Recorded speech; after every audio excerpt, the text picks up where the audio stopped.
Assalamualaikum warahmatullahi wabarakatuh. Perkenalkan, nama saya Nailul Muna Safira dengan NIM G0025101 dari kelompok A3. Nah, di sini saya akan menjelaskan tentang anatomi organokor atau jantung untuk inhal anatomi.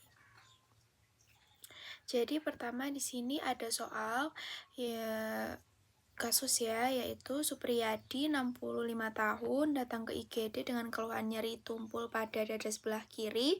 Nah, keluhan ini dirasakan sejak 40 menit yang lalu saat sedang menonton TV di rumah. Dokter mencurigai Pak Supriyadi mengalami serangan jantung.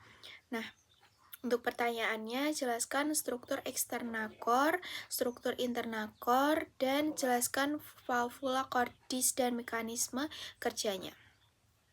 Oke, untuk struktur eksternanya kor atau jantung ini, dia itu nanti dibagi menjadi fasies, kemudian ada margo, dan ada apex. Nah, untuk fasies sendiri, dia nanti dibagi menjadi 4, dimana ada fasies anterior, kemudian ada fasies pulmonalis, dan fasies diafragmatika, kemudian fasies pulmonaris sinistra dan dextra. Kemudian untuk margonya, dia nanti ada margo obtusus dan inferior. Untuk basis ini ada di belakang ya, dan untuk apex itu dia mengarah ke arah ventral caudal sinistra. Nah, untuk basis cordis ini dia terdiri atas antrium dextrum yang nanti menghadap ke belakang ke arah craniolateral dextra. Nah, untuk basis yang mengarah ke bahu kanan, sedangkan kalau apex itu tuh bakal mengarah ke panggul kiri. Nah, setiap core itu dia memiliki 3 fasies tadi kan ya, ada anterior, diafragmatika, sama pulmonaris, sinistra, dan dextra. Kemudian ini untuk vaskularisasinya, ini ada vena cava inferior, kemudian ada arcus aorta, kemudian ada aorta ascendens, kemudian ada vena cadica magna, kemudian ada ventricula sinistra, dan antrium dextrum. Dan ini margonya, ini apexnya. Kemudian ini adalah jantung. Jadi jantung itu atau kor ini dibagi menjadi 4 bagian, yaitu antrum dan ventrikal. Nah, antrum itu dia nanti dibagi menjadi 2, dextrum dan sinistrum. Nah, untuk ventrikal nanti tuh dia dibagi menjadi 2 lagi, dextrum dan sinistrum. Nah, ini yang bagian ventral bentuknya seperti ini yang dorsal.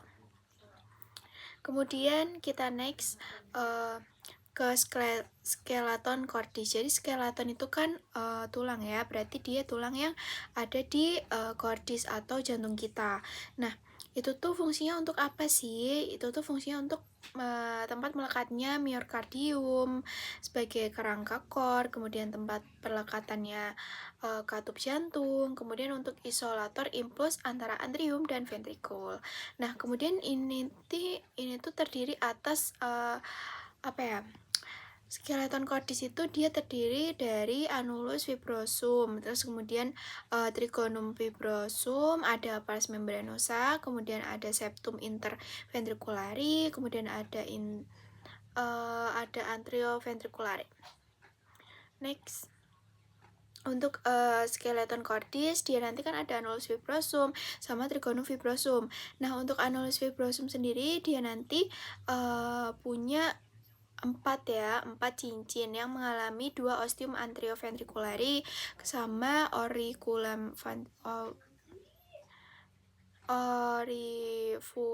aorta dan orifucium truncus pulmonaris.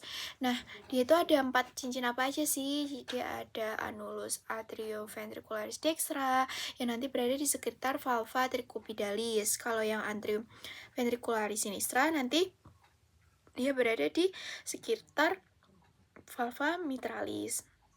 Kalau yang annulus valva aorta, dia nanti cincin aorta dia yang berada di sekitar valva aorta. Nah, untuk annulus valva trunci pulmonaris, dia nanti berada di sekitar valva pulmonaris. Nah, untuk trigon fibrosum, dia nanti adalah daerah penebalan jaringan yang menghubungkan antara anulus. Nah, jadi dia dibagi menjadi dua, yaitu trigon fibrosum dextra dan sinistrum. Nah, kalau misal dextra, dia nanti di antara anulus fibrosum valva aorta sama anulus anteroventricularis dextra. Nah, kalau yang sinistrum, dia nanti di antara fibrosus valva aorta sama anteroventricularis sinistra. Ini untuk anatominya, ini dia ada anulus anterior dextra, sinistra, kemudian trigon fibrosum dextrum di sisi sela-selanya ini.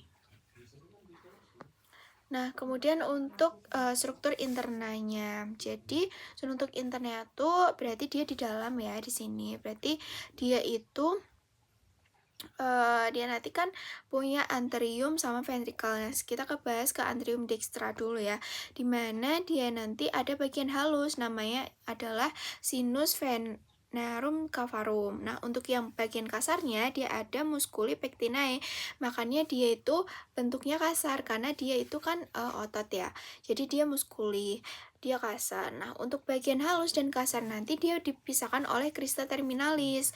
Nah, itu yang di dalam. Kalau misal yang di luar nanti dipisahkan oleh sulcus terminalis.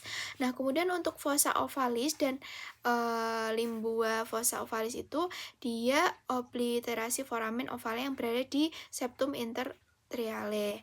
Kemudian ada lagi ostium arteria vena dextra yang nanti menghubungkan dengan ventricularis dextra.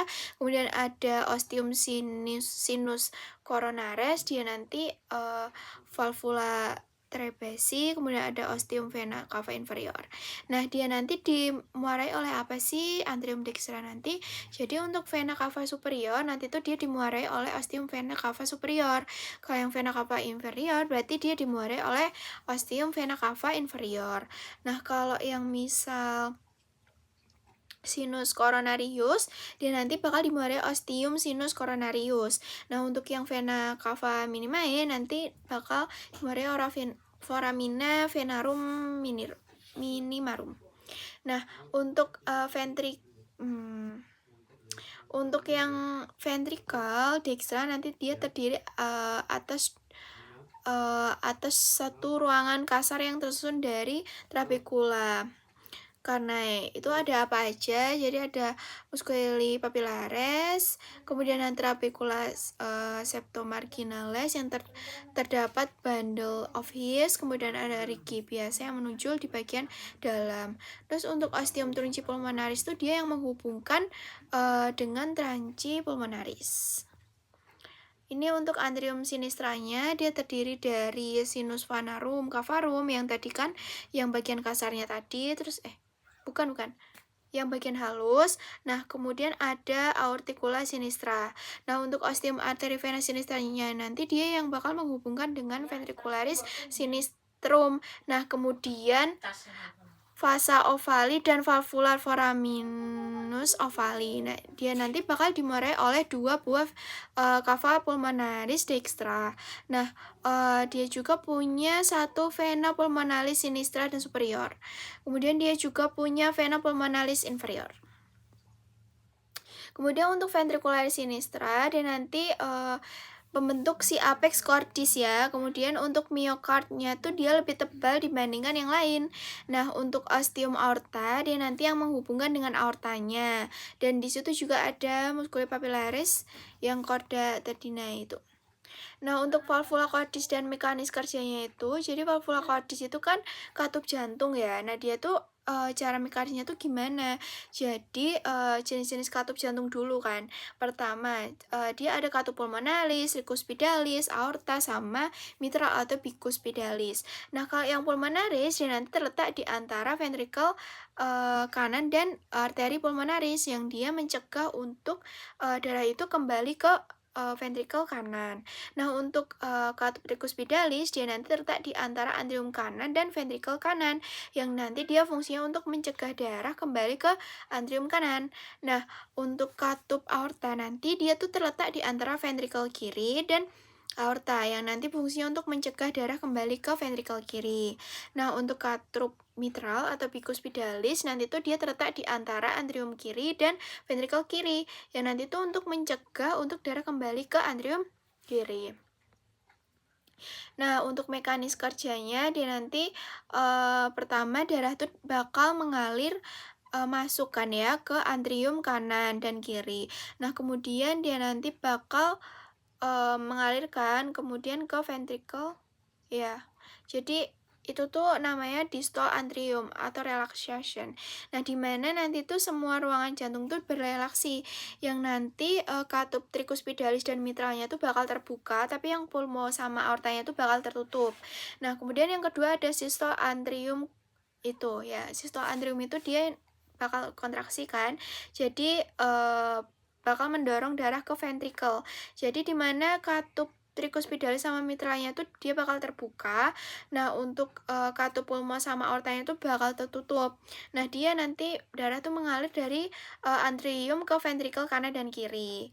Kemudian sistole ventricle atau kontraksi lagi ya. Jadi dia berkontraksi memompa darah ke luar, dimana nanti kantung tricuspidalis sama mitralnya tuh dia bakal tertutup. Nah, kalau pulma sama aortanya dia bakal terbuka. Nah, kemudian darahnya tuh bakal dipompa ke arteria pulmonaris dan aorta. Nah, kemudian distal ventricle atau relaksasi, di mana nanti ventrikelnya tuh berelaksasi, semua katup kembali ke posisi semula, di mana nanti tricuspidalis dan mitralnya tuh bakal terbuka, terus kemudian pulmo sama aortanya tuh bakal tertutup. Nah, nanti tuh siklusnya tuh bakal berulang seperti ini. Kemudian untuk ada bentuk katup jantung, di mana katupnya itu ini ya, seperti ini. Tricuspidalis kayak gini, bicuspidalis kayak gini, ini pulmonaris sama ini aorta. Kemudian cara kerja katup itu tuh apa ya? Ini untuk terbukanya, ya kan? Bukanya seperti ini, terus tertutup, terus tutup kembali, terus nanti tertutup kembali kan? Ini yang di antara atrium kanan dan ventricle kanan. Yang berbuka ini tertutup, ini yang tertutup kembali, terus terbuka, ini yang di antara ventricle kiri dan aorta. Nah, sudah. Oke, mungkin cukup sekian penjelasan dari saya. Terima kasih.